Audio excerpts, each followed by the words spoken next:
Hello friends, எல்லோருக்கும் வணக்கம். Welcome to young investor channel. Markets பார்த்துருப்பீங்க. ஸோ இன்றைக்கி market leave, so Holi festival. So எல்லாத்துக்குமே வந்து ஹாப்பி ஹோலி ஃபெஸ்டிவல். ஸோ ஓவர்லாட்டு மார்க்கெட் வந்து லாஸ்ட் மார்க்கெட் நெகட்டிவில் தான் க்ளோஸ் ஆச்சு. நிஃப்டி 50 73 பாயிண்ட்ஸ் நெகட்டிவில் க்ளோஸ் ஆகி 22,397 க்ளோஸ் ஆயிருக்கு. சென்செக்ஸ் 200 பாயிண்ட்ஸ் நெகட்டிவில் க்ளோஸ் ஆகி 73,828 பாயிண்ட்ஸில் க்ளோஸ் ஆயிருக்கு. நிஃப்டி பேங்க் 3 பாயிண்ட்ஸ் பாசிட்டிவில் க்ளோஸ் ஆகி 48,060 பாயிண்ட்ஸில் க்ளோஸ் ஆயிருக்கு. நிஃப்டி ஐடி 188 பாயிண்ட்ஸ் நெகட்டிவ் 36,122 பாயிண்ட்ஸில் க்ளோஸ் ஆயிருக்கு. ஸ்மால் கேப் வந்து ஒரு 0.5% விழுந்துருந்துச்சு லாஸ்ட் மார்க்கெட்டில். எஃப்ஐஎஸ் டேட்டா எடுத்து பார்க்கும்போது எஃப்ஐஎஸ் வந்து 792 கோடிக்கு நெட் செல்லர்ஸாக இருந்தாங்க. டிஎஸ் வந்து 1723 கோடிக்கு நெட் பையர்ஸாக இருந்தாங்க. ஸோ இது வந்து லாஸ்ட் மார்க்கெட் அப்டேட்ஸு. நெக்ஸ்ட் பார்த்தீங்கன்னா லாஸ்ட் அமெரிக்கன் மார்க்கெட் எடுத்து பார்க்கும்போது டவ் ஜோன்ஸ் வந்து 1.3% நெகட்டிவ் 537 பாயிண்ட்ஸ் கீழே விழுந்து 40,813 பாயிண்ட்ஸில் டவ் ஜோன்ஸ் க்ளோஸ் ஆயிருக்கு. நாஸ்டாக் வந்து 345 பாயிண்ட்ஸ் கீழே விழுந்திருக்கு 17,303 பாயிண்ட்ஸில் க்ளோஸ் ஆயிருக்கு. S&P 500 77 பாயிண்ட்ஸ் கீழே விழுந்து 5,521 பாயிண்ட்ஸ் அந்த ரேஞ்சில் க்ளோஸ் ஆயிருக்கு. ஸோ ஓவர்லாட்டு பார்க்கும்போது அமெரிக்கா மார்க்கெட்டும் பார்த்தீங்கன்னா லாஸ்ட் மார்க்கெட்டில் நெகட்டிவ்ல தான் க்ளோஸ் ஆயிருக்கு. நெக்ஸ்ட் ஒருத்தர் கேட்டிருக்காரு, ப்ரோ டாப் 5 பாசிபிள் ஃபியூச்சர் செக்டாரை பற்றி டிஸ்கஸ் பண்ணுங்க அப்படின்னு சொல்லி. இதில் ஃபார்மா வந்து சொல்லியிருக்காரு. ஸோ ஃபார்மா செக்டார் பார்க்கும்போது ஆல்ரெடி ஃபோக்கஸ் பண்ணுற ஸ்டாக்ஸ் ரெட்டிஸ், நாட்கோ ஃபார்மா, சிப்லா, சன் ஃபார்மா. இதில் சன் ஃபார்மா ரொம்ப வேல்யூஷன் ஜாஸ்தி ஆகிடுச்சு. பட் இப்போ வந்து சிப்லா ஒரு ஆப்பர்ச்சுனிட்டி லெவலுக்கு கீழே வருது. 1460 அந்த ரேஞ்சில் இருக்குது சிப்லா. அது வந்து 23 டைம்ஸ் ஏர்னிங்ஸில் இருக்குது. இப்போதைக்கு கொஞ்சம் அவாய்ட் பண்ணிவிட்டு ஆப்பர்ச்சுனிட்டி வரும்போது அதை யூஸ் பண்ணலாம். அது போக நாட்கோ ஃபார்மா 780 இருக்குது. அதுக்கிட்ட 10 டைம்ஸ் கீழே, அதாவது பி ரேஷியோ 10 கீழே தான் இருக்குது. 7 8 தான் இருக்குது. நாட்கோ ஃபார்மா 780 இருக்குது. அது போக டாக்டர் ரெட்டி லேபரட்டரிஸ் 1106 ட்ரேட் ஆகுது. அவங்க வந்து 17 டைம்ஸ் தான் ஏர்னிங்ஸில் இருக்கிறாங்க. ஸோ ஃபார்மா செக்டர் தைரியமாக ஃபோக்கஸ் பண்ணலாம்.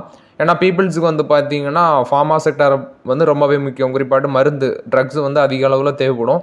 ஸோ அது வந்து டேரிஃப் போட்டாலும் சரி, டேக்ஸ் போட்டாலும் சரி, அது வந்து பேசிக் நீடு, ஹியூமனுக்கு பேசிக் நீட். ஸோ அது வந்து தவிர்க்கவே முடியாது.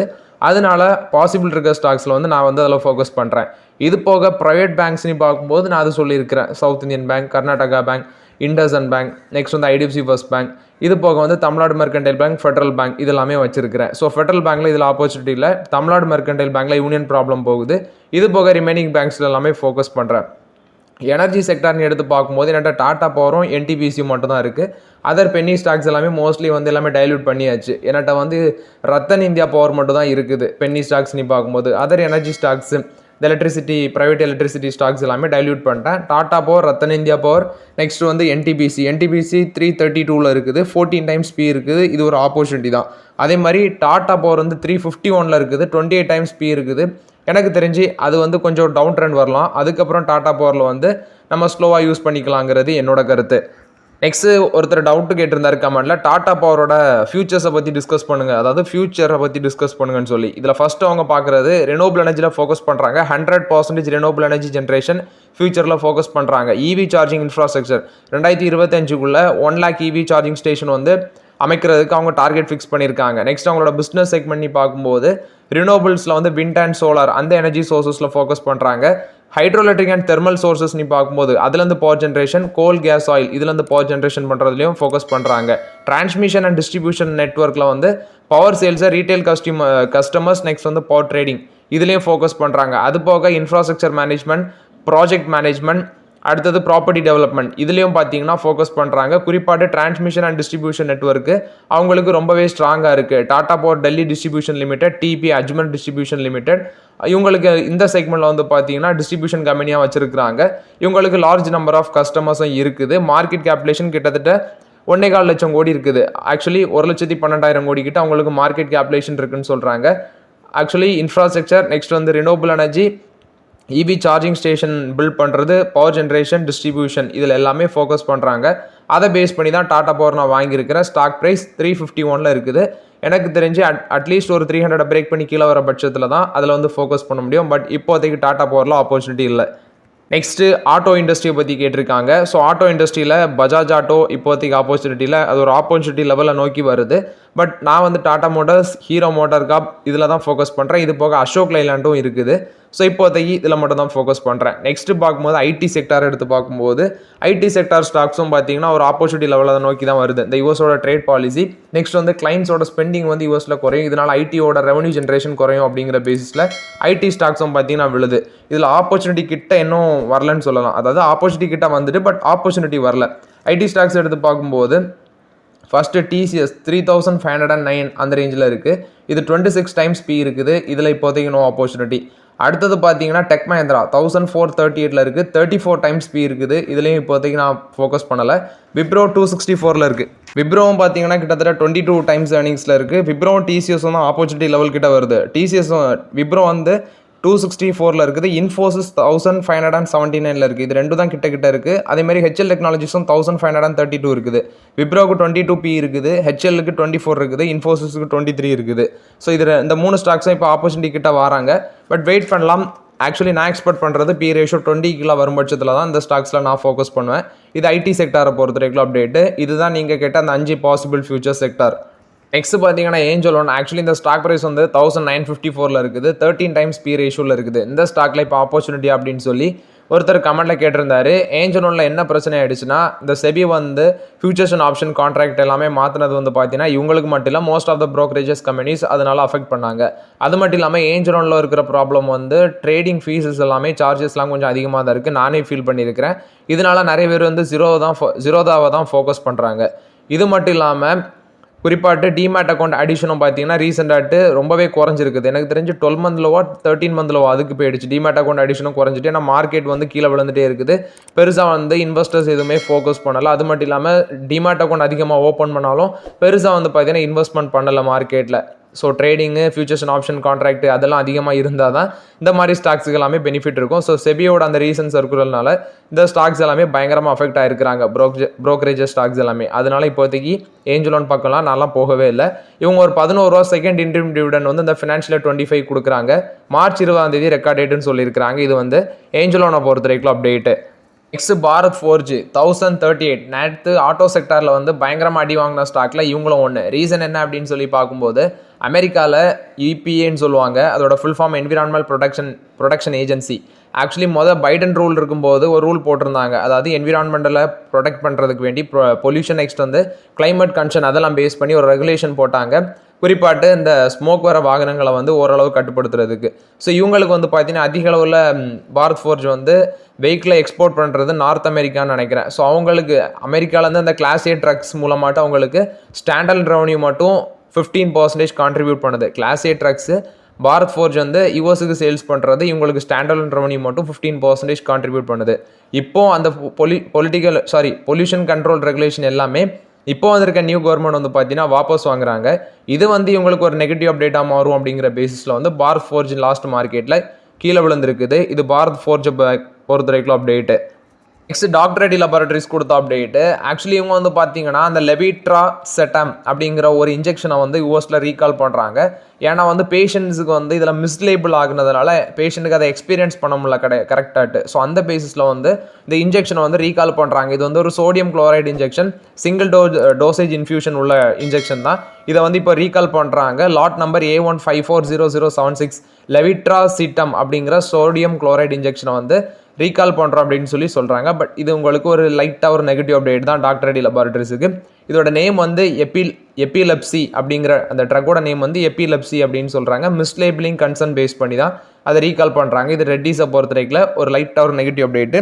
ஸ்டாக் ப்ரைஸ் 1106 இருக்குது. 1100 பிரேக் பண்ணிச்சு மார்க்கெட்டில். எனக்கு தெரிஞ்சு ரெட்டிஸ் ஒரு நல்ல ஆப்பர்ச்சுனிட்டி லெவலில் தான் இருக்குது.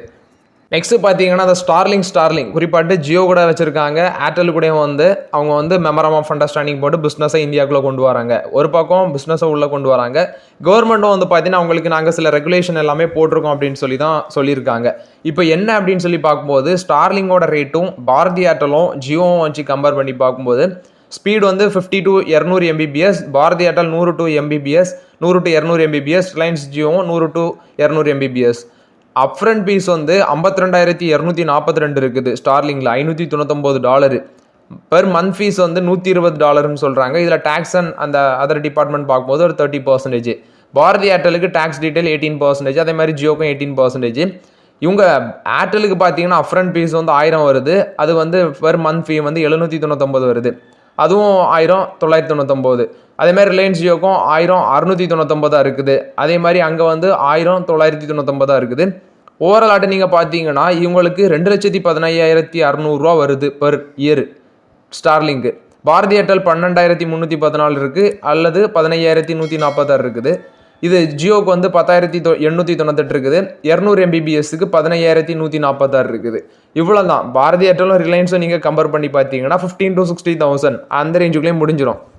இங்கே ஸ்டார்லிங்க் இயர்லி இதை பார்க்கும்போது 2,15,600 வருது. பட் எனக்கு தெரிஞ்சு இது அமெரிக்கா வேல்யூ வச்சு சொல்கிறாங்களா, இல்லை வந்து இங்கே இந்தியாவுக்கு வரும்போது குறையும், ஏன்னா நம்மளோட இதை பொறுத்து அவங்க குறைப்பாங்க.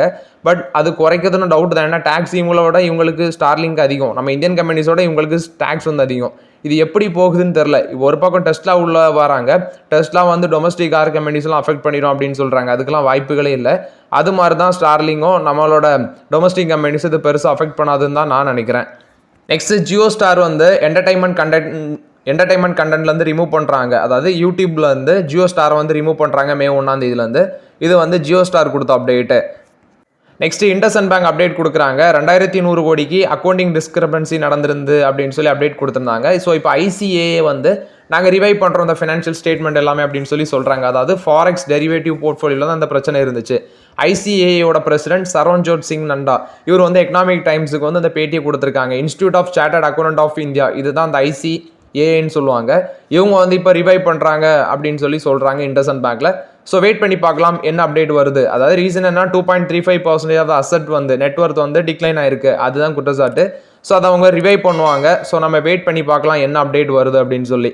Next Intel corporation. ஆக்சுவலி யூஎஸ்ல யாரெல்லாம் இன்வெஸ்ட்மெண்ட் பண்ணியிருக்கீங்கன்னு தெரில. ஸோ யூஎஸ்ல வந்து நேற்று இன்டெல் கார்பரேஷன் $23.70 க்ளோஸ் ஆயிருக்கு, 14.60% மேலே போயிருந்துச்சு. ஸோ ரீசன் என்ன அப்படின்னு சொல்லி பார்க்கும்போது இந்த ஸ்டாக்குக்கு வந்து இந்த கம்பெனிக்கு நியூ சிஇஓ லிப் பியூ டேன் இவங்களை வந்து நியூ சிஇஓ வெல்கம் பண்ணியிருக்காங்க. இந்த பேசிஸில் வந்து பார்த்தீங்கன்னா இந்த ஸ்டாக் வந்து மேலே போயிருக்குது. ஸோ இவர் வந்து இந்த ஸ்டிக் மேக்கர் கம்பெனி செக்மெண்ட்டில் ஒரு நல்ல முதிர்ச்சி வாய்ந்தவர் போல இருக்குது. ஸோ அதனால வந்து பார்த்தீங்கன்னா அந்த ஸ்டாக் வந்து 15% கிட்ட மேலே போயிருக்குது.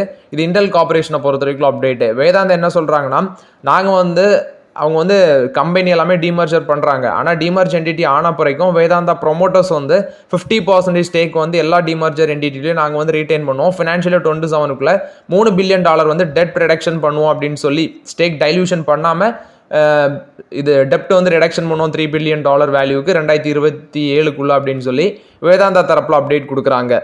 நெக்ஸ்ட் மார்கன் ஸ்டான்லி சொல்கிறாங்க, India will be the third largest economy by 2028 அப்படின்னு சொல்லி சொல்கிறாங்க. இப்போ வந்து $3.5 trillion எக்கனாமி இருந்துச்சு 2023. 26ல் $4.7 trillion எக்கனாமி அப்படின்னு சொல்கிறாங்க. 2028 வந்து நம்ம தேர்ட் லார்ஜஸ்ட் எக்கனாமி அப்படின்னு சொல்லி சொல்கிறாங்க. வெயிட் பண்ணி பார்க்கலாம் it will happen or not. அதாவது இப்போ நம்மளை டாமினேட் பண்ணுறது யூஎஸும் சைனா தான். ஸோ அவங்கள அடுத்தது 3வது பொசிஷனாட்டு நம்ம வருவோம் நம்ம எக்ஸ்பெக்ட் பண்ணுறோம். இப்போ ஜெர்மனி 3வது பொசிஷனில் இருக்கிறாங்கன்னு நினைக்கிறேன். ஸோ அதை பீட் பண்ணி நம்ம தேர்ட் பொசிஷனுக்கு வருவோம் அப்படின்னு சொல்லி மார்கன் ஸ்டான்லி அப்டேட் கொடுக்குறாங்க. டிசிஎஸ் கொடுத்த அப்டேட்டு, இவங்க வந்து அவரோட நேம் வந்து சுதீப் குனுமால் அப்படின்னு சொல்கிறாங்க. இவரை வந்து சீஃப் ஹியூமன் ரிசோர்ஸ் ஆஃபீஸர் இது அப்பாயின்ட் பண்ணியிருக்கிறாங்க. மார்ச் 14 இவர் எஃபெக்டிவ்க்கு வருவார் அப்படின்னு சொல்லி சொல்கிறாங்க. இது வந்து டிசிஎஸ் கொடுத்த அப்டேட்டு. எல்ஜி எலக்ட்ரானிக்ஸ் இவங்க இந்தியாவில் ஐபிஓ வர போகிறாங்க அப்படின்னு சொல்லி அப்டேட்டு. 15,000 கோடி ஐபிஓ. அந்த ப்ரொபோசலுக்கு வந்து செபி இப்போ அப்ரூவல் கொடுத்துருக்காங்க. So south Korean company already Hyundai motors வந்து ஐபிஓ வந்தாங்க. ஸோ இப்போ அதுக்கு அடுத்தபடியாட்டு இவங்களும் ஐபிஓ வராங்க. ஐபிஓட சைஸ் பார்க்கும்போது 15,000 கோடி ஐபிஓ இருக்குது. One of the largest IPO 15,000 கோடி ஐபிஓ செபி அப்ரூவல் கொடுத்துருக்காங்க. ஸோ எல்ஜி எலக்ட்ரானிக்ஸ் என்ன பிளான் போடுறாங்கன்னா 10.18 crores of the share 15% of stake வந்து அவங்க டைல்யூட் பண்ண இருக்கிறாங்க. ஸோ மேபி லார்ஜ் டிமாண்ட் இருக்கும்னு நினைக்கிறேன் அந்த ஐபிஓக்கு. வெயிட் பண்ணி பார்க்கலாம். எல்ஜி எலக்ட்ரானிக்ஸ் 15,000 கோடி ஐபிஓக்கு செபி அப்ரூவல் கொடுத்துட்டாங்க. நெக்ஸ்ட் வந்து பார்த்தீங்கன்னா ட்ரம்ப் இவர் வந்து காலையில் ஒரு டாரிஃப் போடுவார், மத்தியானம் ஒரு டாரிஃப் போடுவார், ஈவினிங் ஒரு டாரிஃப் போடுவார். அப்படி தான் நடந்துட்டு இருக்குது. ஸோ ஆக்சுவலி யூஎஸோட விஸ்கி பிராண்டு மேலே யூரோப்பை வந்து என்ன பண்ணிட்டாங்கன்னா 50% டாரிஃப் போட்டாங்க. இதனால ட்ரம்ப் வந்து என்ன சொல்கிறாருன்னா, நாங்கள் வந்து 200% டாரிஃப் வந்து உங்களோட ஒயின்ஸுக்கும் கேம்பேஜனர்ஸுக்கும் வந்து போடுவோம் அப்படின்னு சொல்லி அப்டேட் கொடுத்துருக்காரு. ஸோ இது வந்து என்ன போடலை, பட் வந்து த்ரெட்டன் பண்ணியிருக்காரு. நெக்ஸ்ட் லிண்டே இந்தியா இவங்களுக்கு ஒரு கான்ட்ராக்ட் கிடச்சிருக்கு. Asian Paints Polymer Private Limited. இது வந்து ஏஷியன் பெயிண்ட்ஸ் லிமிடெடோட ஒன் ஆஃப் த சப்சிடரியாக இருக்கிறாங்க. எதுக்குன்னு பார்க்கும்போது இண்டஸ்ட்ரியல் கேஸை சப்ளை பண்ணுறதுக்கு தான். குஜராத்தில் தாகேஜ் அப்படிங்கிற இடத்துல வந்து இவங்க மேனுஃபேக்சரிங் ஃபெசிலிட்டி போடுறாங்க. ஏஷியன் பெயிண்ட்ஸோட சப்சிடரி அவங்களுக்கு இந்த அசிட்டேட் மோனர், நெக்ஸ்ட் வந்து வினைல் அசிட்டேட் எத்திலின் எமுல்ஷன் இது வந்து மேனுஃபேக்சர் பண்ணுறதுக்கு இந்த இண்டஸ்ட்ரியல் கேஸஸ் எல்லாமே தேவைப்படுது. ஸோ அதை வந்து பார்த்தீங்கன்னா லிண்டே இந்தியா வந்து இவங்களுக்கு சப்ளை பண்ணுவாங்க போல். இது வந்து ஏஷியன் பெயிண்ட்ஸில் வந்து அப்டேட்டு. ஹெச்டிஎஃப்சி பேங்க் கொடுத்த அப்டேட்டு, இவங்க ஒரு 1028 கோடி worth of bad loan portfolio வந்து ஸ்விஸ் சேலஞ்ச் ஆக்ஷன் மூலமாட்டு விற்க இருக்கிறாங்க. பிட்ஸ் வந்து இன்வைட் பண்ணி அது மூலமாட்டி இன்ட்ரெஸ்ட் இருக்கவங்க அந்த அசட்டை வந்து அக்யூர் பண்ணுவாங்க. பெர்ஃபார்மிங் ரீட்டைல் போர்ட்ஃபோலியோ தான் இது. இதில் வந்து commercial vehicle loan, home loan, agriculture loan இது எல்லாமே இருக்குது. ஒரு 478 கோடி, இன்னொரு 329 கோடி, இன்னொன்று வந்து ஒரு 77 கோடி அப்படின்னு சொல்கிறாங்க. இது மூணுமே வந்து commercial vehicle loan, agriculture loan, home loans இந்த செக்மெண்ட் உள்ளது தான் ஸ்விஸ் சேலஞ்ச் ஆக்ஷன் மூலமாட்டு டைல்யூட் பண்ணுறாங்க. இது HDFC பேங்க் கொடுத்த அப்டேட்டு. சக்தி பம்ப்ஸ் கொடுத்த அப்டேட்டு 113 ஏக்கர்ஸ் ஆஃப் லேண்ட் வந்து மத்திய பிரதேஷில் வந்து அக்யூசிஷன் பண்ணியிருக்கிறாங்க, வாங்கியிருக்கிறாங்க. ஸோ எதுக்கு அப்படின்னு சொல்லி பார்க்கும்போது solar cell PV module plant வந்து போடுறதுக்கு தான் இதை இடத்த வந்து வாங்கியிருக்கிறாங்க போல். இது வந்து மத்திய Pradesh industrial development corporation limited அவங்கள்ட்ட தான் அந்த 113 ஏக்கர்ஸ் வந்து இவங்களுக்கு அலாட்மெண்ட் பண்ணியிருக்கிறாங்க. இது வந்து அவங்களோட ஹோலி ஓன் சப்சிடியாக இருக்கிற சக்தி எனர்ஜி சொல்யூஷன்ஸ் லிமிடெட் அது மூலமாக தான் வாங்கியிருக்கிறாங்க. இது வந்து சக்தி பம்ப்ஸ் கொடுத்த update. Photovoltaic module manufacturing facility solar cell இந்த பிளான்ட் வந்து அங்கே போட இருக்கிறாங்க. இது வந்து சக்தி பம்ப்ஸ் கொடுத்த update. So okay friends, actually இந்த வீடியோவில் சில இம்பார்ட்டன்ட் அப்டேட்ஸ் எல்லாமே டிஸ்கஸ் பண்ணோம். அந்த வீடியோ உங்களுக்கு பயனுள்ளதாக இருந்துச்சுன்னா லைக் பண்ணுங்கள், சப்ஸ்கிரைப் பண்ணுங்கள், கமெண்ட் பண்ணுங்கள். Okay friends, thank you.